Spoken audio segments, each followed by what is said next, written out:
کیوں اپنی حفاظت کو لاز مانتے ہو؟ آج اس کی فکر میں رہتے ہو کہ الیکشن میں کون جیتے گا؟ میں بتاتا ہوں کون جیتے گا، میرے کو معلوم ہے، آج کا نہیں معلوم ہے، 2019 میں جو الیکشن ہوگا نا اس کا بھی مجھے معلوم ہے کون جیتے گا۔ کوئی میرے کو یہ بولے نا تم کو کیسا معلوم ہے، میں کہتا ہوں 1400 سال پہلے میرے نبی نے فرمایا تھا، ہمارے نبی نے فرمایا تھا یہ الیکشن کی فکر مت کرو، ہمارے نبی نے فرمایا تھا اعمالکم امالکم، جیسے تمہارے عمل ہوں گے ویسا تم پر حکومت کرنے والا آئے گا۔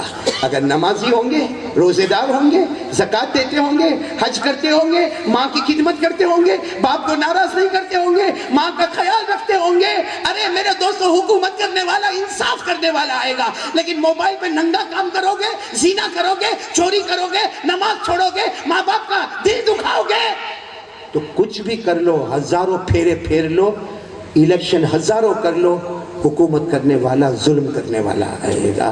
یہ ہمارے نبی کا فیصلہ ہے، میرے گھر کا فیصلہ نہیں ہے۔ اس لیے میرے پیارو، آج میں آپ سے بھیک مانگتا ہوں، بات ختم کرتے کرتے 3 کام کرو گے۔ نمبر 1 بولو لا الہ، نمبر 2 مصطفیٰ کا دامن، اور نمبر 3 نماز کی پابندی کریں گے۔ بولو کریں گے انشاءاللہ۔ آج کوئی میرا بھائی، کوئی میری بہن، کوئی میری ماں آج یہ نہ